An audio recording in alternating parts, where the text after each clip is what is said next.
And that jarring cacophony, concluding with the Delaware version of the theme, tells you you're listening to the Power of Three podcast, the Scottish Doctor Who podcast that goes here, there and everywhere, all because we love Doctor Who. I'm Kenny Smith, and today we're looking at The Scales of Injustice, which was the 24th novel in the Virgin Missing Adventures series, which was published on the 18th of July 1996. Why this one now? Well, why not? It does tie in quite nicely with the recent release of Warriors of the Deep on Blu-ray as part of Doctor Who Season 21, The Collection, and, well, it features lots of tie-ins, but we'll come to those shortly. This was written by Gary Russell and featured the Third Doctor, Liz Shaw and Brigadier Alistair Gordon, Lethbridge-Stewart, plus of course Sergeant Benton and Sergeant Yates, and it's got a cover by Andrew Skeletor. As we look at the cover, we can see there's the Third Doctor and Liz. Liz is wearing a lovely white hat and a white top. There's also an underground layer where there's a Silurian, and this of course is a Warriors of the Deep type Silurian. However, it's got that skin foldy flappy thing that the original ones had, so it's a bit of a hybrid, you could say. We'll find out more about that later. And we can also see that the Silurian's holding a hologram projector which shows a little lad in a school uniform. Who could he be? Well, we'll find out more about that later. As we pop on to TARDISFandom.com, it points out this novel features Liz's departure from unit and the arrival of Mike Yates reporting for duty. Yates saw his promotion to captain following the events of this story, and further developments in other Doctor Who media would contradict the events of this story. This story also retroactively fixes some of the apparent inconsistencies of the television story Warriors of the Deep. Specifically, this explains how the Doctor knows Icthar and how he knows of the Triad and the Myrka. So what does the back cover blurb tell us? And what exactly, Dr. Shaw, do you think C-19 does with the dead bodies of plastic dummies, reptile men, primordial throwbacks, and all their human victims? A little boy goes missing. A policewoman begins drawing cave paintings, and the employees at the mysterious glasshouse are desperate to keep everyone away.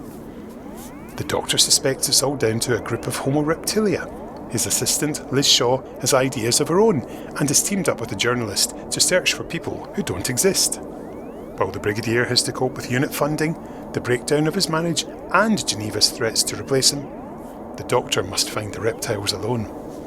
And behind it all lies a conspiracy to exploit unit's achievements, a conspiracy reaching deep into the heart of the British government. Shall we pause now and have our first extract from the book? And this comes from the audiobook, and it's read for us by Dan Starkey. As the town clock chimed midnight, he gathered his cape tightly around him to keep out the cold sea wind and walked up towards Bessie. It took him a few minutes to reach the car, which was parked in a small lay-by at the foot of the cliff road, and open the boot to extract a powerful torch. He tested it, sending a strong beam of white light into the dark skies above. Without the glow from orange city lights to obscure them, the stars flickered back in their incalculable numbers. Using the light of the torch to guide him, he made his way along the narrow road, out of the town and up towards the remote cottage. As soon as the penumbra of the last streetlight had faded, he turned back and scanned the street behind him. The man who had been following him since he left the hotel was no longer in sight. Perhaps it had been someone out late, catching a last breath of sea air before retiring. But the man hadn't looked or dressed like a local, and something at the edge of the Doctor's mind told him that he was still being watched. Not that it mattered, he thought. With his impeccable taste in clothes, it wouldn't be the first time that he had been followed by someone overcome with sartorial curiosity and awe. Given the way the 70s seemed to be going, he expected it to happen a lot more often in the next few years. The important thing for him at this stage was to investigate the cottage. He turned and strode off up the slope. As he approached the building, he saw the blue and white striped tape cordoning off the whole area. His torch picked out a crude sign attached to the tape, politely informing the public that this was a police investigation area, it was unsafe, and they should stay well away. Ignoring the warning, he ducked underneath and walked to the front door. His sonic screwdriver made quick work of dismantling the simple padlock, and he pushed the door open. Like W.P.C. Redworth, the doctor quickly noted the fabric of the sofa covering, which had been melted into the window frames. He ran a finger along the join. Definitely Silurian. He made straight for the upstairs bathroom, but there was little to see there. Some of the bath water had clearly evaporated. More material had been fused to the window, but a corner of it had been pulled away, revealing deep gouges in the plasterwork. After a further 10 minutes of searching, he had discovered very little. It was not until he was back downstairs, preparing to leave, that he saw the cellar entrance. It would have been easy to miss. A hatchway set into the stone floor of the ruined kitchenette, looking exactly like one of the flagstones, except for two small recessed handles made of rusted metal. The doctor slipped his fingers under the handles at either end and pulled up with a sharp tug. The trapdoor did not budge, but the corroded metal at one end gave way, and he fell backwards, landing heavily on his backside, the cellar door unmoved. He knelt over it, running his finger over the grooves around the edge. The police had clearly noticed it. There was fingerprint dust near the handles, revealing nothing. But, like him, they had failed to open it. Sergeant Lyons would probably claim that, as it had been unopened for so long, it would probably stay shut forever. The doctor stared at it. The flagstone floor was much older than the rest of the cottage, so there must have been a building here long before the present one was built. A cellar in such an old building in a place like this would have been a passage or hideaway for smugglers or their wares, probably during the 17th century, in which case there will be a bolt or lock on the underside to foil the customs men. Setting his sonic screwdriver to a pulse, he passed it around the four sides until there was a bleep, like sonar, registering something beneath. Resetting the device, he concentrated on that area over the bolt, a thin cutting beam quickly severing the unseen bolt in two. Seconds later, the hatch was up, and the doctor was descending the damp wooden steps. At the bottom, dry sand formed a path leading into the gloom. The doctor suspected that it would eventually lead to a concealed cave on the beach, hidden from the sight of any observers on the cliff top, such as customs men. Checking his torch's power levels, he set off. Whatever had been in the house had clearly used this route. His suspicions were soon confirmed when he found two distinctive three-clawed footprints in the increasingly damp sand. He was dealing with another colony of Silurians. Would they be hostile or relaxed? Would they allow him to mediate with the humans, as he tried to once before? Before any of these questions could begin to be answered, he heard a cry, unmistakably a young boy or girl in trouble. He ran out of the tunnel and onto the blustery seashore. The first thing he registered was the familiar sound from a three-note Silurian calling box, carried on the wind. Flashing his torch in the right direction, he caught a glimpse of a Silurian talking to what appeared to be a half-naked human, a teenaged boy. He switched his torch off. Something was stirring in the sea. He watched, fascinated, as another Silurian, also in a long, mesh-like garment, rose from the waves. The doctor noted that, like the dry Silurian, this one had features slightly different from the ones he had encountered in Wenley, most notably two fins instead of ears, growing out and backwards. "Hello," he called. "Hello, I want to help. I know who you are, and—" The Silurian from the sea was the only one that heard him. With a shriek, it turned and pointed at him. Its third eye began to glow red, its head moving rhythmically from side to side. The doctor saw the first Silurian stop talking to the boy and begin to run towards him. A second later, as the full effect of the Silurian eye blast hit, he fell, gasping to his knees. "I want to help you all," he gasped, and then, with a small, choking gurgle, fell face down into the wet sand. The damp Silurian walked over and kicked at the doctor's prostrate body. "Ape vermin! You will all be wiped out!"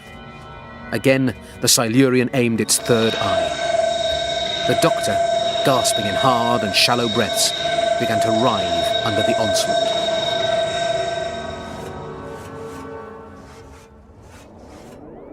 Thank you very much, Dan.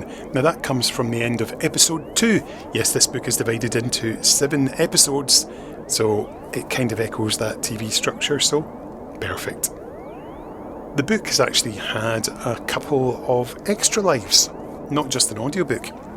The Scales of Injustice was released as an ebook on the BBC website in 2006, and it remained there until 2009.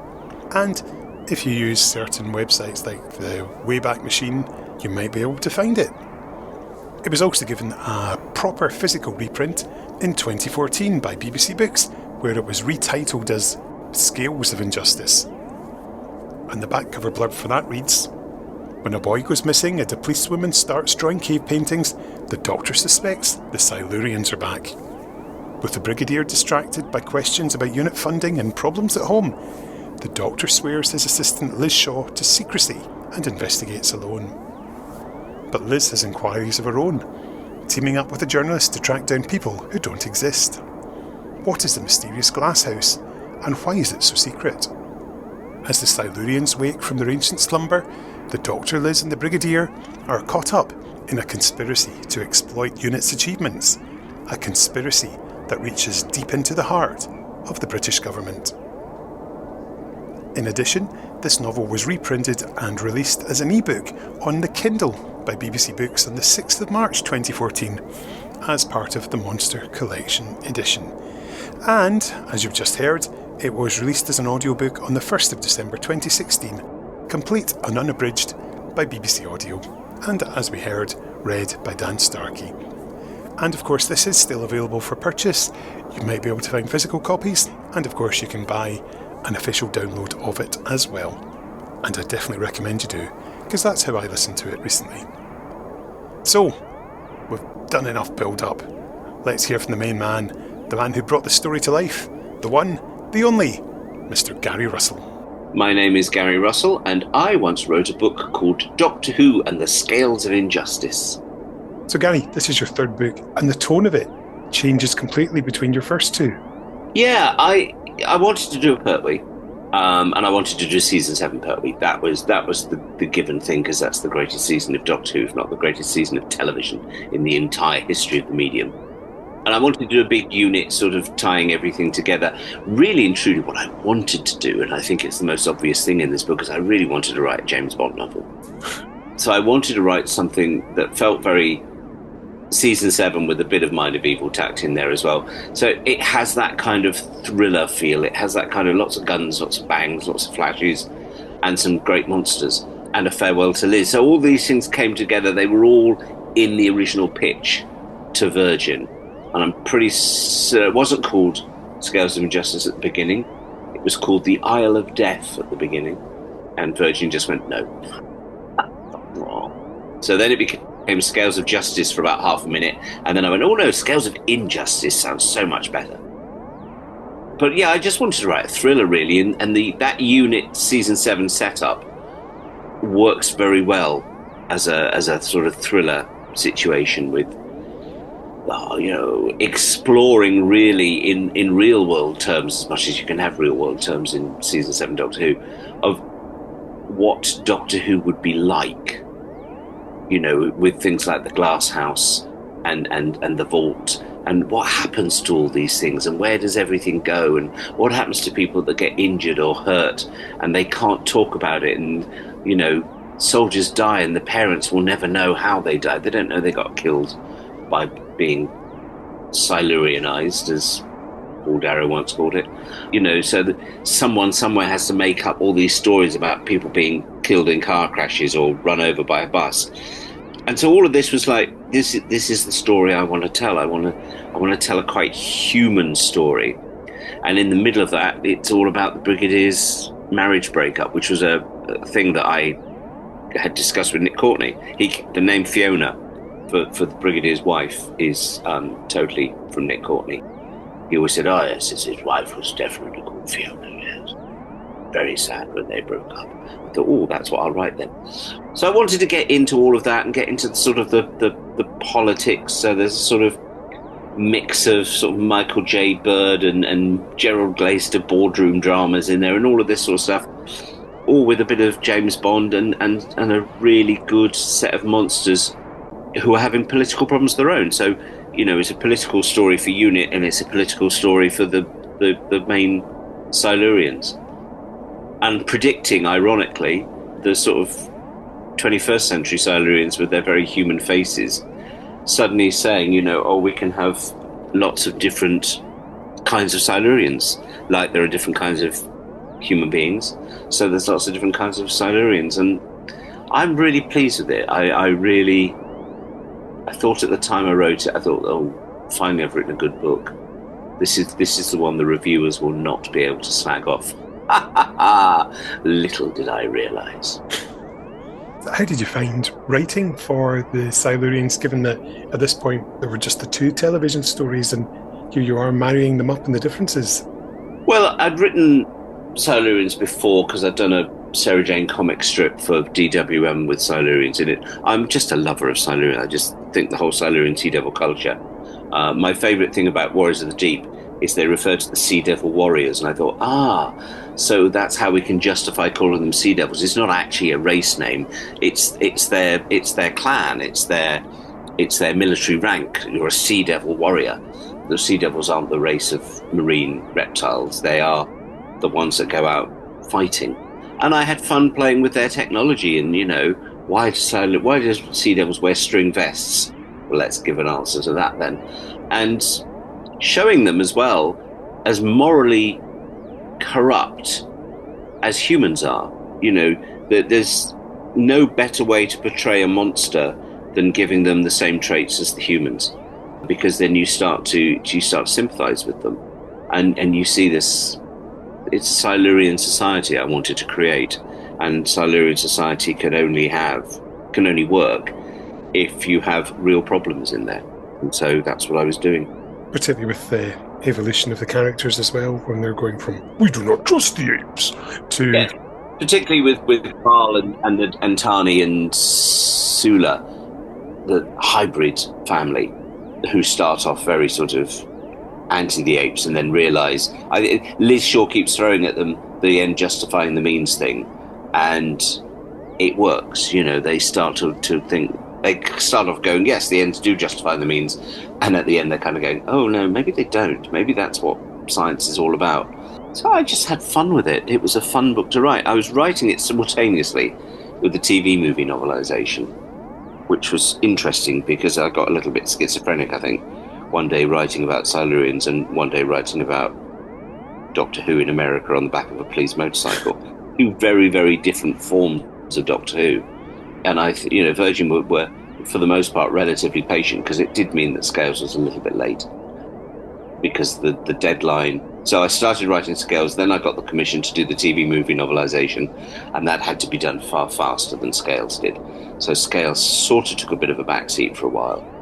But yeah, I'm quite happy with Scales of Injustice.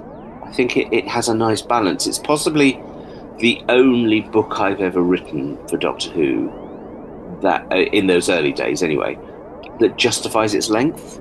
I think there's enough story in that book to justify 80,000 words or whatever it was, which I don't know is always necessarily true of lots and lots and lots of Virgin New Adventures and BBC paperbacks. But somehow Scales just seem to work, and it's a 7-parter, which is, you know, I had fun with that. How did you find writing for the Third Doctor, Liz? Because, of course, you'd have known John and the one and only Carrie from interviewing. Do you know, I didn't know Caroline John at all at that point. Never met her. Wow.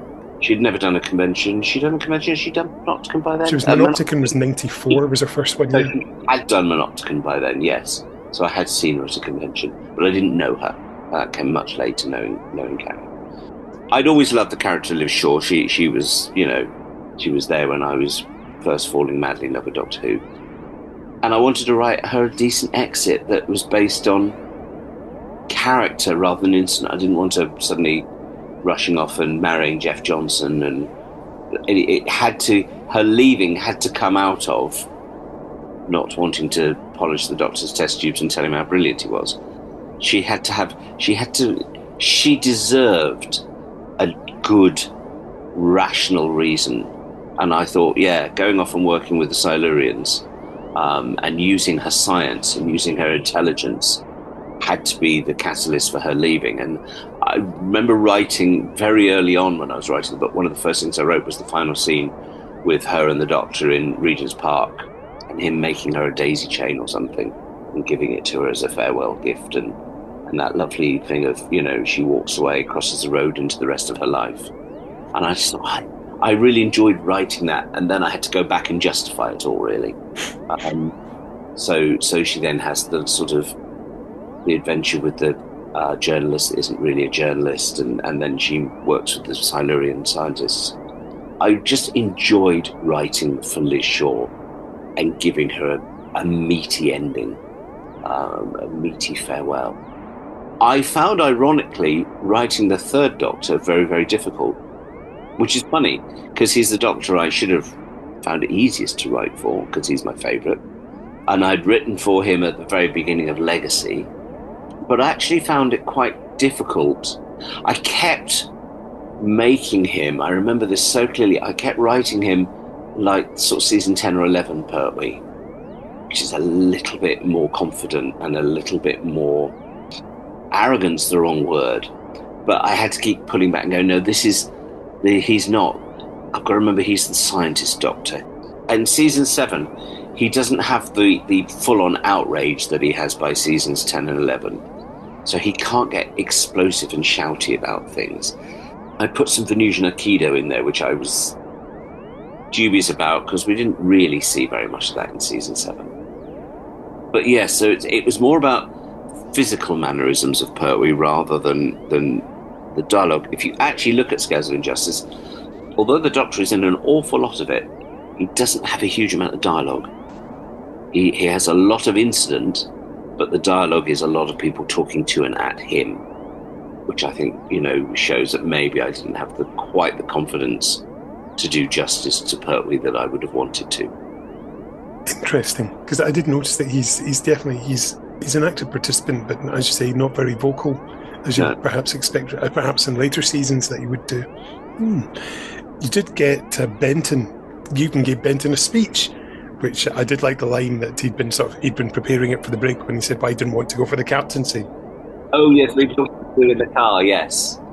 Well, that was just my thing of wanting to, you know, Chris Bullis had Sergeant Yates in his book, because I'd had him as Captain Yates in the proposal for this. In fact, I think I had this as Captain Yates' first adventure originally, and Virgin said, "Oh, you can't. He's already been a sergeant in Chris Bullis' one." And I went, "Oh, that's fine. Then I'll give him his promotion in this one," because we knew from Terror of the Autons that Yates had been around since Spearhead, or just after Spearhead. So I would just be Yates and Benton and Corporal Champion and all of those random unit people over the years.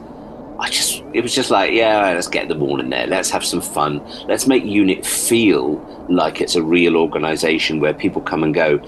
There was a lot of people die in this book, which I'm not particularly proud of today. I would have written certain things differently. I'd have had a lot less people, a lot less death in this book, I think, if I was writing it today. But I didn't want to kill all the unit people off. You know, where's Captain Turner gone? Where's Captain Munro gone? Well, they could have died, but I thought, no, they've gone back to the regular army, or Jimmy Turner's gone off and married Isabel Watkins, you know, and so they've got real lives and real people, and that enables Yates and Benton and Corporal Bell and Maisie Hawke to have conversations as real work colleagues do.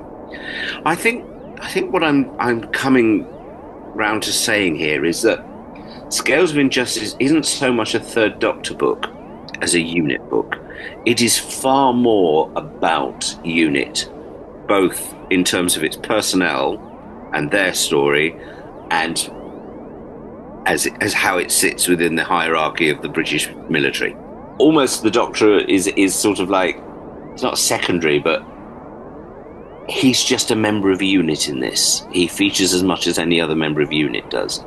I think I just wanted to write a love letter to season 7 in Unit.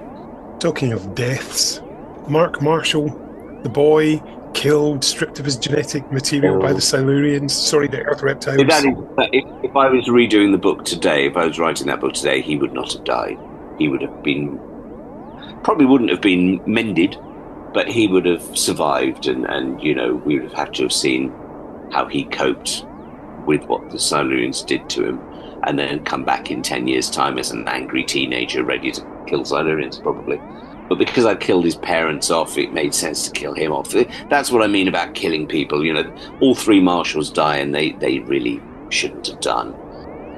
I don't know why I created the assassin character. There are so many villains in this story, all of whom are working for and against each other without realizing it. The blonde assassin guy who just goes around willy-nilly killing people, I'd take him out if I was doing that story today. He's irrelevant. We already know that the pale young man with the scar is enough of a villain. We don't need him to be hiring henchmen with guns, randomly shooting people. That's a storyline that I would definitely take out if I was doing Scales today. It's probably the only major change I'd make, because it would just be less visceral without him, and that's not a bad thing. I was just getting excited and carried away with the fact that I could write James Bond villain shooting people. It has a purpose within the book. It makes everyone realize that no one is anything. Everyone is a shade of grey. No one's black and white in this book. The vault, the glass house, C-19, and Unit itself, they're all liars. They all, mislead and deflect for different reasons, which is what I was doing. And he was just part of that, really. But he's an unnecessary part of it. And preempting the Black Archive, the Forge, and Torchwood as well, of course. Yeah, I was always pleased that I got there first with the vault. Yeah, to me, it just seemed a very logical thing. You would automatically have someone come along and collect all this stuff and hide it, and the Brigadier would think, oh, we've had those ray guns chucked in a furnace and destroyed, and you think, well, what planet do you live on, Brigadier, that you think the government are going to allow that to happen? They spend their entire life trying to find new weapons of mass destruction. They've got an alien gun. They are not going to chuck it in a furnace. They are going to have 6 different departments take it apart and rebuild it. And the vault is just the place where this is all stored. It's just unfortunate that the vault is run by the most corrupt people in the world, which is understandable. So yeah, it was fun. There was a point when we were doing the Forge at Big Finish, and I think Mark and Cab said to me, we could call it the Vault, but we'd rather create our own one that's been going since World War One, that maybe one day turns into the Vault. And I was like, yeah, that's fine. And I love the word Forge anyway. I thought the Forge was a really good name for it. And in Scales of Injustice, setting it in Darkmoor allowed me to have my Captain Britain references, which no one at Virgin noticed. I even named the Captain Britain villains the Reavers. And nobody batted an eyelid at that. And I thought, oh, I've got away with that one then. That's my crossover with Captain Britain. Very nice. And of course, you got to give Kate a fairly prominent part. Yeah, well, downtime had happened by that point. So it just seemed obvious to me that, Kate's there. And it's better. You understand the Brigadier's terrible decisions he has to make about family life. I think it's a lot easier to have a marriage breakdown if there's just 2 people. But the moment you've got a child involved, it's very, very hard to make all those decisions. And it makes Fiona a lot more reasonable. You understand why she does what she does. She's not just doing it because she's fed up with being lied to. She's doing it to protect her daughter. Yeah. I don't think Fiona is an idiot. I think the book, if I remember rightly, says at one point, she clearly isn't an idiot. She knows that whatever lies Alistair is telling her about his job, she jokes at some point, says, "Are you a spy?" or something like that. And it's like, she kind of knows that he's definitely not doing what he says he's doing. She's aware he's not having an affair with Maisie Hawkes, but she's aware of the fact that Maisie Hawks phones up all the time, and there's definitely something more than just being Alice's secretary. So again, I enjoyed that. I enjoyed that. It's only a brief moment. It's really just 3 scenes with Fiona, 2 at home and 1 in the restaurant, which is a real restaurant, by the way, that I used to do the Saracen's Head. Oh. But yeah, that was all fun, and I say a lot of it was inspired by conversations with Nick Horney. Interesting. Of course, there's certain characters here who return, with the Irish twins and the pale thin man. Yes, pale thin man with a scar. Yeah, well, I just fell in love with my own characters. That's really bad.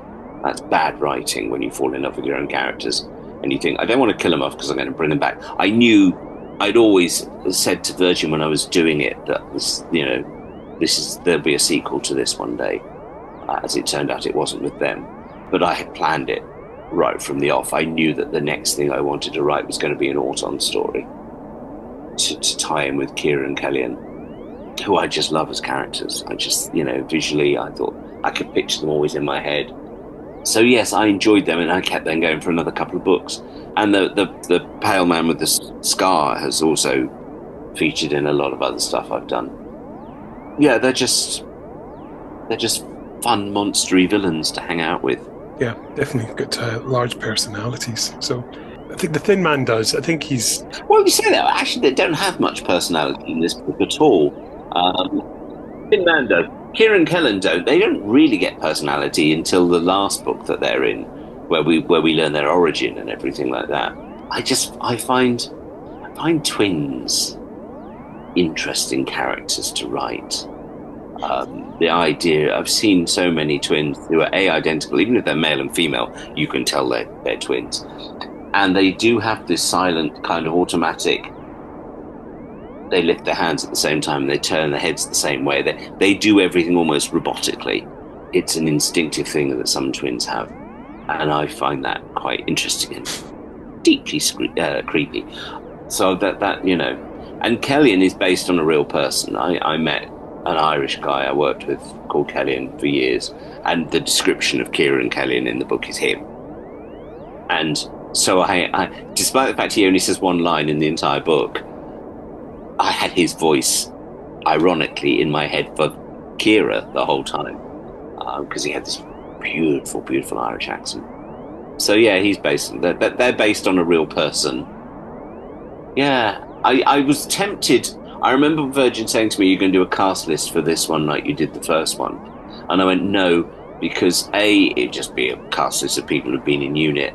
And most of the characters I had created for this were based on real people, not based on actors. Yeah, talking of real people, there's a few names in there that people may recognise, such as Richard Atkinson, now, of course, of DWM fame. Yeah, Richard and Griffin were friends. Who else is in there? Alan Morton, who I knew from the Glasgow Doctor Group and did some art for you for a yearbook. Gosh, was I? He was the driver. Morton the driver, yes. Did I base that on Alan? I suppose I must have done. His first name's Alan and he comes from Glasgow. Yeah, so I must have done that, yes. I always did things like that. I mean, God, Legacy's full of that as well. Yeah. If you're going to need names, you might as well borrow them from real people. And who's going to complain at seeing their name in a Doctor Who book? Well, some do, but in those days, less so. But yes, it was just fun. And it's a lazy shorthand for me as a writer because I can immediately picture them. And you don't need to picture them as the reader, but from a writing point of view, it's quite handy sometimes to have that definition in your head, so you can picture who people are. I was thinking the other day, trying to work out who Catherine Wildman would be, because I don't know anyone Catherine Wildman, and it's such an interesting name. I must have got it from somewhere. So John Sudbury is basically every Herwey era politician rolled into one. Marmaduke Harrington Smythe in my head was Willoughby Goddard. That's probably about the only person I cast in my head. The actor Willoughby Goddard was Harrington Smythe. I remember that. Yeah, it was a fun book to write, and most people that spoke to me about it liked it. I think it got reasonably good review in DWM, but then I was kind of only just finished being editor at that point. Who would that have been? That would have been Dave Owen at that point, I think. I think Dave Owen did Scales of Injustice. So I think it got quite a nice review in DWM, and it got a terrible review everywhere else. And of course, all the Recarts Doctor Who people online absolutely hated it because it had continuity in it and it wasn't written by Kate Orman. So, Chris Bullis and me and David McEntee, we were their cannon fodder. Dear, oh dear. What did you think of the cover, incidentally? Oh, loved it. I requested Skeleton to do it. I said to Virgin, can we have Andrew do one? And they said yes. And I gave a detailed description of what I wanted, and it's exactly what I got. It's perfect. It's sadly the only one of my covers I don't own, the original painting of, because it got lost. Virgin lost it. Andrew never got it back. So no one ever knows where it is. It vanished in 1995, 96. Because Andrew always said, he'd absolutely have made sure I got it if he could have done. And I think it's Andrew's only A Missing Adventure. Yep. Yeah, I think you're right, yep. Yeah, all the rest are mostly Alistair or Paul. Yeah, I just wanted a cover drawn by Andrew Skeleton. And it's beautiful. I love it. It's a great piece of artwork. And then, of course, you got a reprint and audiobook version as well. Yes, the reprint is fun. It takes out Paul Zeus's quite important intro at the beginning about science. But maybe in 2010 or 11 or whenever it was, BBC Books decided that science was out of date. I don't know. And I wrote a new introduction for that. Their version of the book was clearly done. They had clearly OCR'd the original book, which is fine, but it did lead to some quite interesting typing errors. Marmaduke Harrington Smythe, and his name is misspelt quite a few times as letters run together as they would on an OCR. Likewise, Kellyan becomes Keffian at some point, and that's just the drawback of OCRing something. And of course, in between that, there'd also been the online version with the lovely Darryl Joyce cover, which I do have sitting upstairs. I got that off Darryl. And that was an edited version of the book. Someone went through and didn't cut that much, but I think they needed a slightly shorter page count or something. So someone had gone through and done some editing on that and made it a bit shorter. Whereas the book reprint is the original book, plus typos. And a cover, obviously, with a modern Silurian on it, which is kind of fun. And then it got read by Dan Starkey. Yep.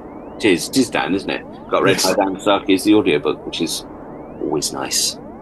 Yeah, does a great job, because that was the version that I listened to over the past few mornings. And did the first 3 chapters, or first 3 episodes, so you're talking about almost 4 hours. I did that in one straight walk when I was out, because I was enjoying it. So I mean, you're a madman. One has been told That's that a before. punishment you are. No, I'm very proud of Scales overall. It's one I look back on very fondly and with a certain amount of satisfaction. I felt it was the first one I thought, I get this now. I get this writing lark. Whereas Legacy and Cat People had been much more trial and error. This I felt much more confident writing Scales of Injustice. Fantastic. Gary, thank you so much. My pleasure. Brilliant stuff as always from Gary. Now, let's have a quick breather from all this chit-chat, and we'll have another reading from the book, again courtesy of Dan Starkey. She's firing on us. Tani was astonished. My own mother has launched torpedoes at me. The Doctor was staring at the same readout as Tani. I thought this was a battlecruiser. Can't you fire back? Tani shook her head. No, this is a craft designed for short-range maneuvers. The missiles we carry are good, but not at that distance. The Doctor waved his hand over the console, bringing up a picture of the torpedoes streaking towards their craft. Where are your short-range missiles? Tani pointed to a control on her side of the cruiser. The Doctor gently eased her aside. Excuse me? He sat at her console, and she sat at his. What are you doing, ape? Watch and learn. The torpedoes were almost upon them. The Doctor cast a quick look at Mark, unconscious in the corner, then back at Tani. Hold very tight. This will hurt. The expression of puzzlement was still on her face as the Doctor fired their short-range missiles. He waved his hand over the button again, and the cruiser bucked violently as the missiles exploded outside, neutralizing the incoming torpedoes as well. The doctor held tightly to his seat, but Tani was flung out of hers and over the back, where she thudded to the floor next to Mark. She was on her feet in seconds, however, as the doctor wrestled with the controls. Clever, ape. She pushed him aside and sat in her seat, trying to calm the cruiser. A massive explosion wrecked her rear console, showering the doctor and Mark in sparks. Outer hull breached. Tani hissed. We're going to be taking on water in seconds. How far to the beach? A few more seconds, and we'll be at the underwater tunnel I created. It's airtight, but you might want to wear our clothing for warmth. No time! The doctor pointed at the side of the cruiser where the console had exploded. A dribble of water was seeping through, setting off more minor bangs. Get away from those controls! He yelled. Tani did not need to be told twice. She swiveled round and jumped towards the doctor as both the pilot's and navigator's consoles erupted, shattering the view screens.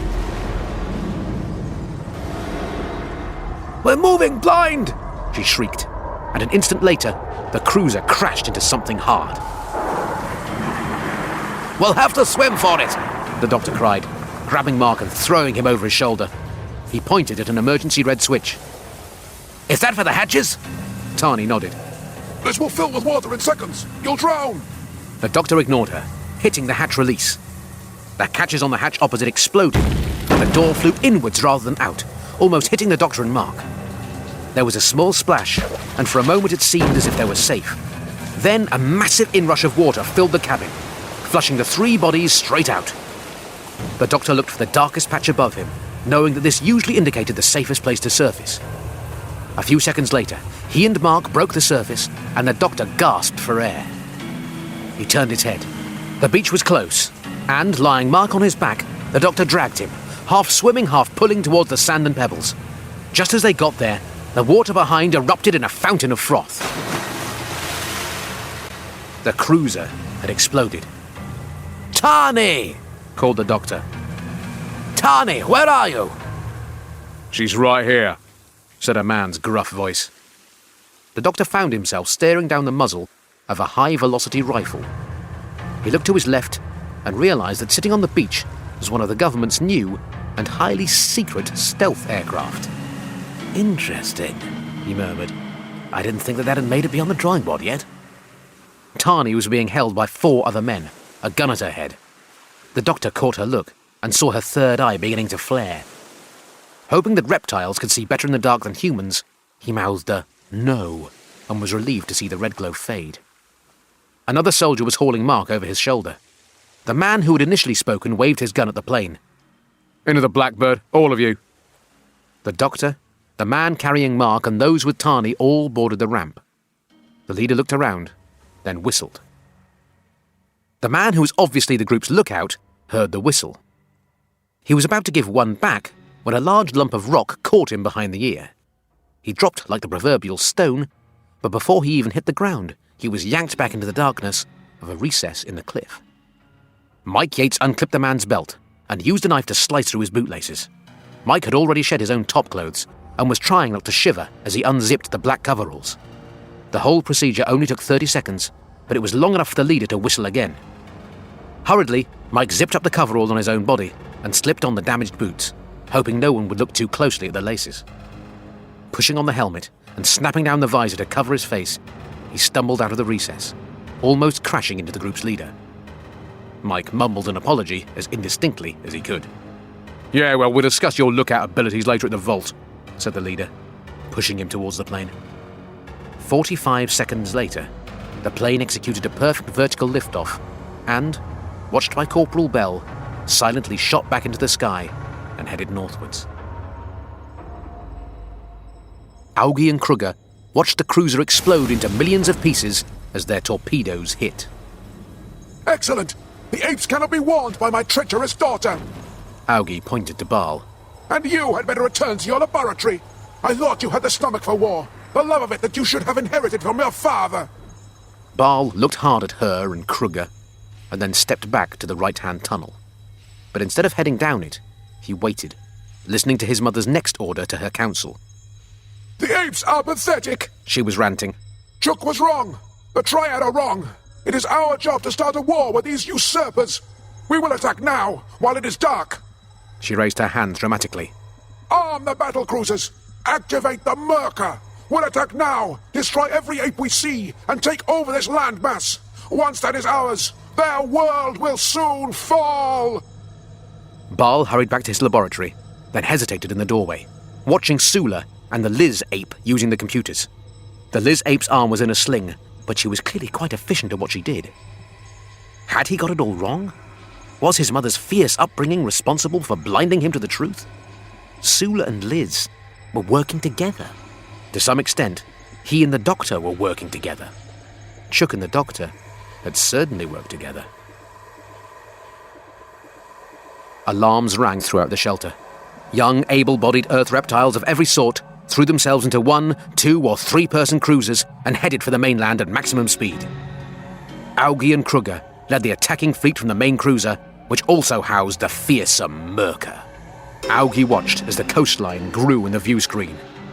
Within a few hours, this planet will be ours!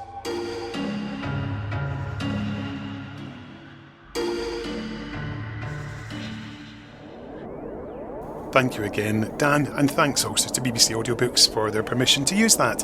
And of course, you can still purchase it from all good retailers and purveyors of fine audiobooks. So let's jump into the pages of Doctor Who magazine. It's issue 240, and sitting in the reviewing chair, it's Dave Owen. Interestingly, this is the same month where Christmas on a Rational Planet by Lawrence Miles was reviewed. And there's plenty of other TV movie tie-ins around this time as well, but we're not here to talk about them. We want to talk about the Scales of Injustice. So what did Dave have to write?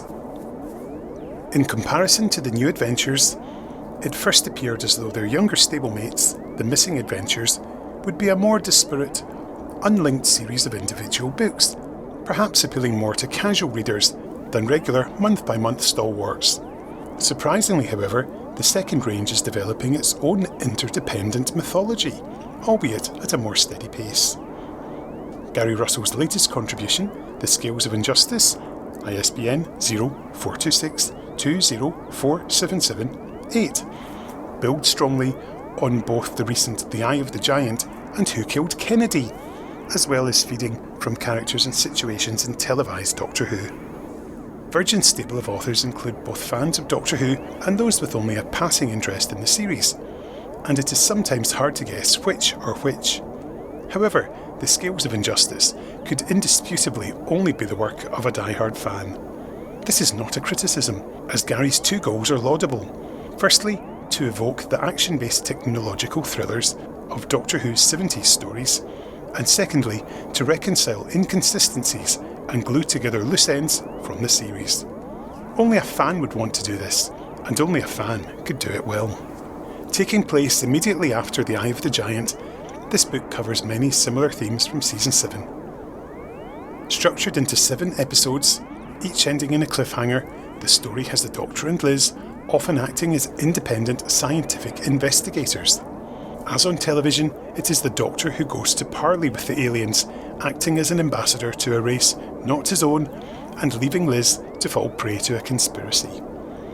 Each episode features its own action sequences, allowing UNIT to demonstrate their military presence, and, as well as the Silurians and Sea Devils, the threats come in the form of corrupt politicians and civil servants who know far more about the alien and inhuman than the general public. It must be said that without all the continuity references to other Doctor Who stories, this would be a far thinner volume. Apart from a missionary desire to refer to every single member of UNIT personnel ever depicted on screen, all the references seem justified. This book is a bridging work that doesn't just tie in other stories for the sake of it, but reconciles their jarring differences in style and apparent inconsistencies in content. Around the central storyline of another Silurian base being awakened, and the Silurians needing human science to cure a genetic blight, Gary shows the Doctor's confrontation with the Silurian Triad, later referred to on-screen in Warriors of the Deep. Far more interestingly, he suggests events that explain the changes in the style of UNIT. The Brigadier, himself at a transition in life, as his wife and daughter leave him, is putting together a more stable structure at UNIT and promoting Mike Yates to captain. And finally, Liz decides to leave UNIT and return to Cambridge, in a well-handled scene where she and the Doctor discover and express their respect for each other as friends, as well as just colleagues. Frequently, the writing style is strongly reminiscent of Silurian creator Malcolm Hulke's own Doctor Who novelisations. Beyond such minutiae is employing Hulke's names for the Derbyshire Silurians of Doctor Who and the Cave Monsters, Gary employs a recognisably Hulkian way of depicting the viewpoints and experiences of ordinary people, often as a prelude to their untimely death. Here, it's schoolboy Mark Marshall, whose coastal holiday is described in his journal before his capture by the Silurians for experimentation. The other chief influence here is David Bishop's Who Killed Kennedy, and Gary incorporates both UNIT's political parent, Department C19, and their top-secret rehabilitation facility, the Glass House. He continues the earlier book's task of explaining perennial Doctor Who mysteries, like the public's ignorance of apparently monthly Earth invasions. Despite an off-putting and childish foreword, this is easily Gary's best original novel, contributing greatly to the series' ethos. Thumbs up there from Doctor Who magazine. So what do you, the readers, think today? Well, on Goodreads, The Scales of Injustice has a rating of 3.64 from 413 ratings and 62 reviews. 5-star reviews 20%, 4-star reviews 34%, 3 stars 35%, 2 stars 7% and 1 star 1%. Let's kick off with a 5-star review from Kelly and see what she has to say. I can't help it. I love all things Doctor Who. I don't necessarily enjoy every single TV episode, but I do love the books, especially when they are written by such excellent authors. This is one of the Monster collection, and I had already read the Weeping Angels one and enjoyed it. I enjoyed this one, which concerns the Silurians, just as much, and have decided to try and read all the Monster collection ASAP. What I do love about these books is that you always see the little nuances and differences between the different Doctors as they appear. In Scales of Injustice, we are reading about the Third Doctor as played by John Pertwee, and it does come across in mannerisms, etc. I think that just shows what good writing is behind the book. The story was intriguing, gripping in places, and slightly horrific in others, which makes it a 5-star package. There's a 4-star review from Daniel Kukwa. A beautiful reprint edition of a wonderful Doctor Who missing adventure. Never mind the delicious details regarding Silurian culture, this is a book that develops the background of UNIT and its political paymasters to a fabulous and fascinating degree. It provides some powerful insight into the Brigadier in particular, including one detail that will send ripples into the series' 50th anniversary. If there is a weakness here, it's that the Third Doctor and Liz have virtually nothing to do in this novel, except act as bystanders and commentators. Profound and emotional commentators, to be sure, but it would be nice to have had them a bit more involved in all the action. 3-star review from Susan Brand. Susan says, I quite enjoyed most aspects of this book. It gives a good insight into the shadier side of the government, who are trying to capture alien artefacts for their own ends. We see in depth the relationships between the Series 7 characters and get a better insight into their characters, especially Liz and the Brigadier. The deterioration of the Briggs marriage is written so well and is heart-wrenching. Him trying to fool his wife that he works in an office, her becoming convinced he's a spy. Liz's awe at the existence of aliens and her growing awareness of the seedier side of the UK establishment and how much the underhand dealings sicken her is brilliantly handled. And this book loses 2 stars for me because its author has no understanding whatsoever of the British military. No sergeant can be promoted up to a captain. He would be promoted to a second lieutenant, but no more. If writing a story about a military organisation, for goodness sake, get the absolute basics right. 2-star review from Travis. Nice story for Liz Shaw. Like the bad guys, and it's always good to see an old monster brought back. But this story wandered all over the place and never seemed to come together. Felt almost like the first book in a trilogy, rather than something that would stand alone. Well, Travis, it was. And finally, there's a 1-star review from Tori. This book, never have I come across a more terribly written piece of fiction. As my first attempt at reading a fan fiction of my favourite TV show, I was sorely disappointed. Where do I start? Oh, where do I start? I still don't know where the Scales of Injustice comes into play. The Doctor was hardly a character in his own work.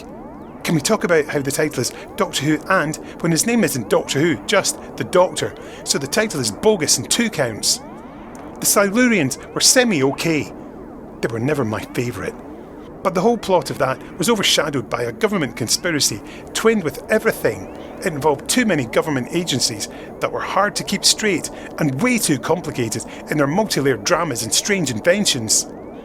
On top of too many conspiracies within conspiracies, there were too many characters introduced. If the character was going to even just have a short scene, like a random victim of the Silurians, they were given an in-depth introduction. Poor Hobo, who died sitting on a bench after his once pretty swell but now failed acting career that left him washed up on an English coast. I think the biggest one that got me though was the assassin. The assassin who saw his target walk into a house, never saw him come back out again, so, without ever finding a body, reported him dead, and then stuck around with his employers to do other tasks and hope they didn't find out. And technically, the time between the Silurian kidnapping the boy and the Doctor showing up was at least a day. But we're going to pretend it wasn't, so that the Doctor can fall in with them, sure. Ultimately, this was a book that had way too many concepts that were terribly fused together. Silurians and cyborgs and secret corrupt government agencies. Oh my. It just wasn't thought through.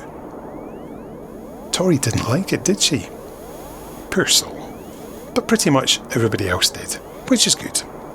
If you've enjoyed today's episode, feel free to leave a review on your podcatcher of choice. You can follow us on social media and share your thoughts on the Scales of Injustice at Power of 3 Pod on Twitter with a number 3, at Finished Zine on Blue Sky, and of course on our Facebook page, where we'll be sharing some bonus content, including alternative covers for this book and some from around the world, as well as the audiobook and indeed the BBC ebook version. So we're going to head now, and we're going to leave you with a song, and this one comes from, well actually it's another TV show. It's from the TV show Primeval, and this is a track called Silurian Scorpions from Dominic Scherer. So I thought it was quite a good bit of dramatic music, and I hope you like it too. Until next time, I've been Kenny Smith. We'll see you soon. Bye!